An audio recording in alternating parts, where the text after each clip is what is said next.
Good morning, good afternoon, and good evening. How's everyone doing? So let's go to work. But uh, so normally like listen to songs after I break my fasting. So I got this song stuck in my head called "If We Had Each Other" by Alec Benjamin, and there's a verse in there that it's when he's singing it, I'm like looking at it, and I started thinking, I'm like, you know what? Actually, if we kind of change the lyrics, it'll actually fit very much a tribute to actually good HR, to the HR that is actually kind and empathetic and understanding, and actually don't make things don't make things. The HR that makes things a little less scarier.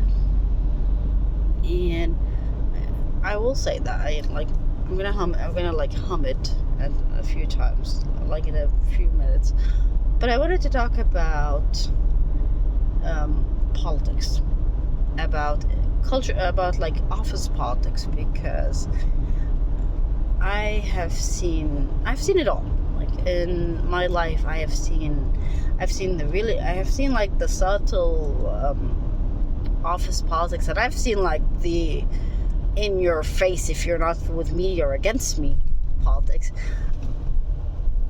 And recently there was a new type of office politics that I was unaware of. So you live and you learn.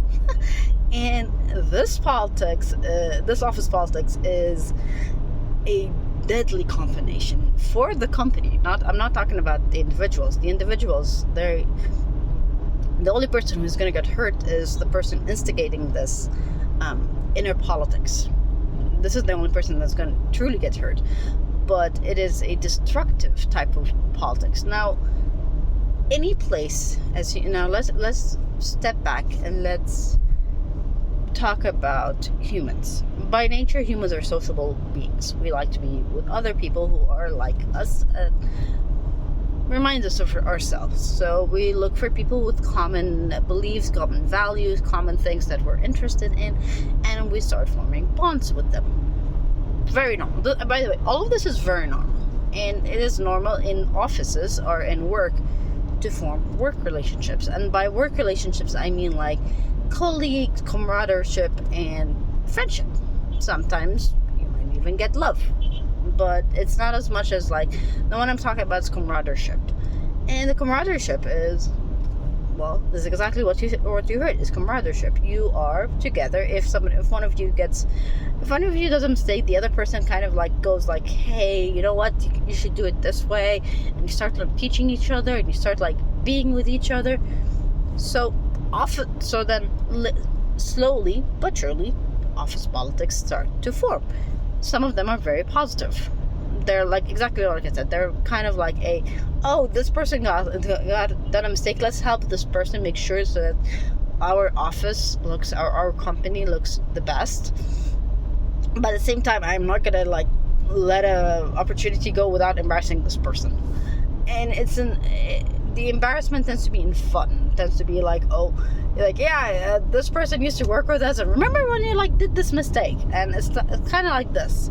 So it's a little bit embarrassing, but not as humiliating, but it's a little bit embarrassing. Then there's the second version of that, and that is it's the same situation, same everything, but now we have a little bit of a competition going on. And that tends to stem from a toxic environment. The toxic environment has a competitive nature of, well, if I'm better than this person, then I'm not going to lose my job, and this person's going to lose their job.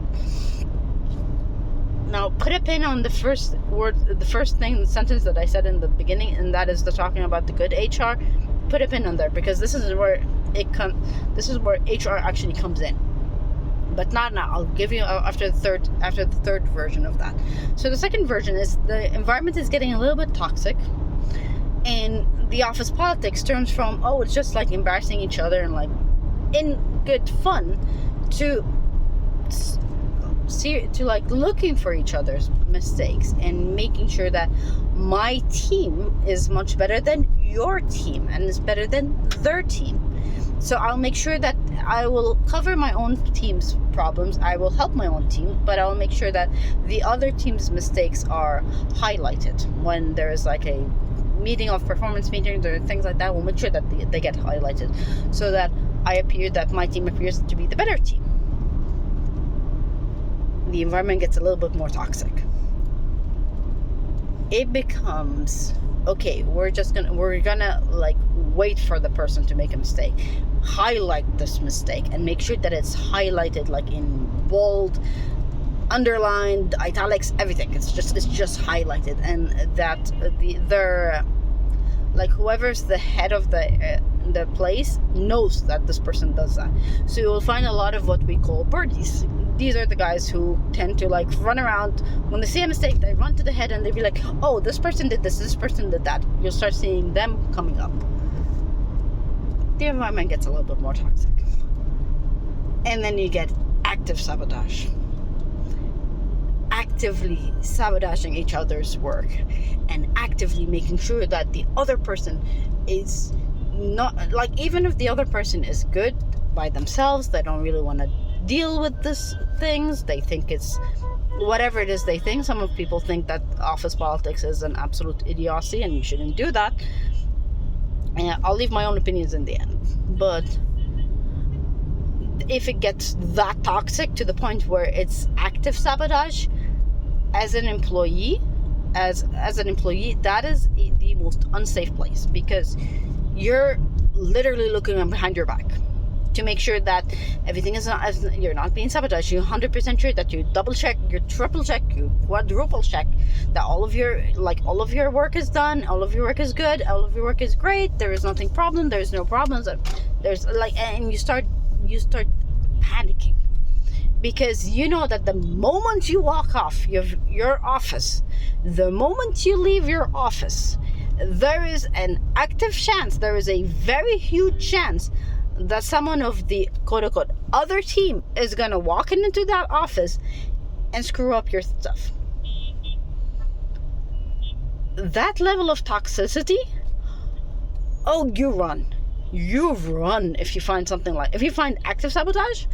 Even if you start, like, if you find a little bit of competition, it's like, yeah, that's kind of like the beginning step of like heading toward that. But then this is where HR comes in, and this is where the corporate culture or the institution culture actually comes in, is in these things to make sure that it does not reach to active sabotage. Because let me tell you what happens when active sabotage happens, because that's actually what I recently saw. That is something that recently I saw, and it blew my mind. I was like, I knew there was toxicity. We've learned that in college. We know like that these things, yeah, we've read about it in college, we've read about it when we were like learning HR, we've learned about it. But seeing it in action, oh boy, the panic that a person gets into and the negative feelings that a person gets to, oh, you're literally locking up your stuff. You're literally locking up, like you're putting your laptop in your drawer and you're locking that drawer and you're like holding that key and making sure that key does not have any copies to it. And if there is a copy, you destroy the copies. This is how bad it gets.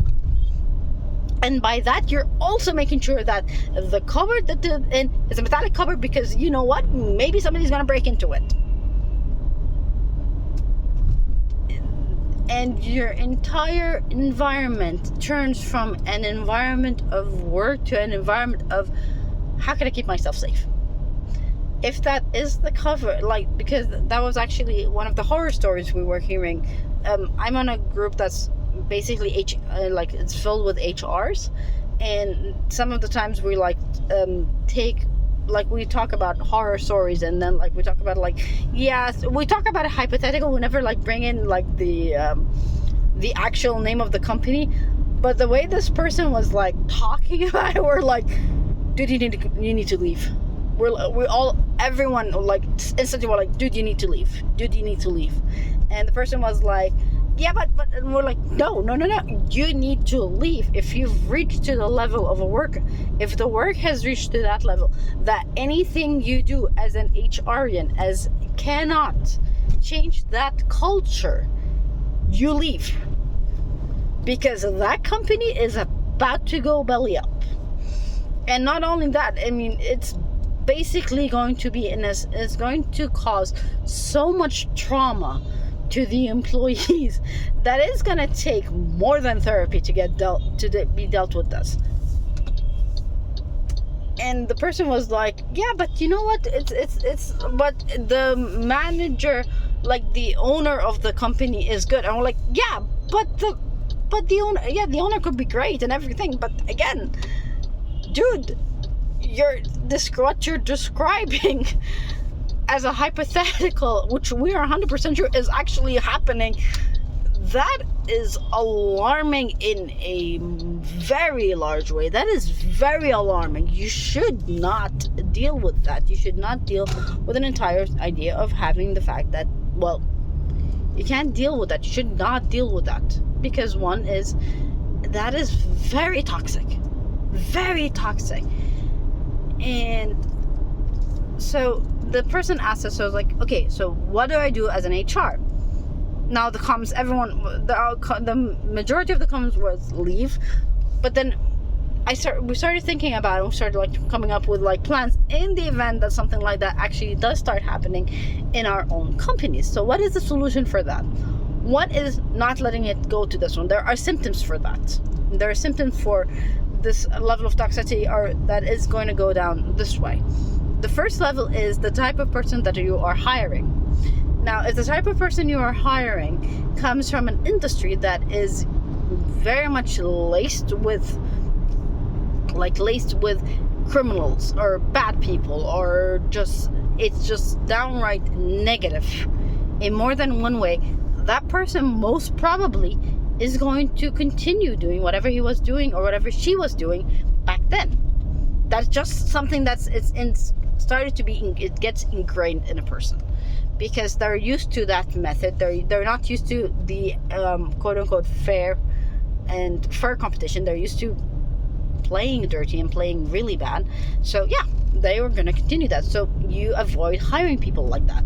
And if you want to hire a person like that, you hire them at a position that does not have authority, that has minimum authority. Because if you place them in an area that has a lot of authority, even if you place them in a place that doesn't have much authority, they will try to get more authority, and they will try to get it by force. Even if they have to get it by force, they will get it by force. So that's the first thing to do, not to hire people like that. Second thing you need to do, and these are, by the way, these are all the suggestions, like the suggestion from like the entire group, which the second one was, it depends on the type of industry you work in. It depends on, of course, the type of people you work in, but you need to make sure that the entire culture of the company is harmonious. Like, there is a harmony between all the culture, basically meaning that when you do have onboarding, you have the onboarding to the point where, especially with upper leadership positions, you need to have them sit together with like the rest of the leadership and talk to them about how this is the company, this is our culture, yada yada yada yada. And then the final thing, and that's actually one of the suggestions that got the most like praise, was have it in the policy to where this doesn't happen. And if something like that happens, that the consequences are so severe that a person who even might think about doing something like that will think 1,000 times before doing it. AKA, have it to where there is, like, you know how in terminations there's like, before termination there's like a couple of steps in disciplinary before termination. Oh, this person was like, terminate. He's like, not only terminate and blacklist. The term blacklist in HR means that, as I said in the beginning, we have a group that is an HR group, and blacklist is basically meaning that you put the employee's name on that list, on the list of the group, and be like, hey, this person did 1, 2, 3, 4, 5. do not hire this person. Is it legal to do that? Yes, in Egypt it is legal to do that in Egypt. Unless, and you have to have, but you have to have severe like evidence for that, and you have to have like screenshots and emails and things like that in order to like blacklist a person, because like I can 100% sure see people thinking about the idea of having it be like, oh, but you might do a defamation lawsuit against the company or against the employee for doing that. Yes, you can do that. But if you have enough evidence, which is why, again, I repeat every single time I see people, I'm like, documentation is king, because this is where documentation comes in. Documentation in this event will be like, hey, no, we're just going to do this one, we'll get this done, and we'll get this thing done. It is the documentation. Here's the receipts for all of that. And the term blacklist in HR is severely rare case to do it. For a person to reach to the point where they are blacklisted, they have to have done something really bad. And I'm not talking I'm not talking just illegal. I'm talking about illegal and immoral. Somebody has become so immoral that they resort to illegal stuff and resort to sabotaging things and resort to doing things that are horrendous. They are blacklisted. They are blacklisted by everywhere. And this is why a lot of companies ask for references, is because of that little thing. They will ask for references because one is they want to make sure that the person that they are hiring is not a quote-unquote psychopath or a sociopath, and at the same time they want to make sure that the person is good. Most of the times we do not ask, like when we ask for references, most of the time we don't really talk to the references. We just are like, yeah, we need references and things like that, and we just look at the reaction of the person when they're asking us for the references. But sometimes if the name kind of like sounds familiar, or we kind of heard it somewhere or read it somewhere, then we actually do call the references up and be like, hey, so and so is working, just wanted to know if this person has worked in your place, if there's anything we need to be concerned of. As HR, if you get asked that question, if the person has like nothing severely bad done or has something severely bad, you're just like sitting there going like, yeah, this person is like, you know what, this person is like worked with us from this time to this time, that was average. That's kind of like, you kind of go like, yeah, they worked from this side to this one. Okay, so are they good? No, they were not bad. And they were not bad is literally the definition of they're good. They're not that bad, and they're not awful, but they're good. They'll get the job done, and minor problems, they just have like minor problems. That's the definition of that. But yeah, this is very much basically what's going on. This is the interesting part of it and the fascinating part of it. But yeah. So that's but yeah, if you are in a situation where, like I said, the first couple of stages of toxicity is not that bad. It's bad. It's like bad and it's toxic and everything, but it's like, But it's like you reach like the last two levels. Oh no, you leave the company and you jump ship. So returning back to like HR and what HR does, like I said, HR, you need to read if it's getting that toxic. Now, if you are the fault of that toxicity, you need to be changed. If it's a specific department that's doing that problem, they need to be changed. But if it becomes like a cancer, where if you ignore the problem, whether it's in your department or another department, it spreads. And once it spreads, there is no going back. You have to literally break down everything and start all over again, and that is not a good thing. Trust me on this one, starting from scratch is a pain. Anyway, so finally in the end, we just wanted to do this one. I'll return back to like the first thing that I said, with like the Alec Benjamin song one. So this is how you know this is how you know if you have a good HR or not. Okay, let me just see if I still have I might actually do this one after my breaking my fast. So anyways, bye bye.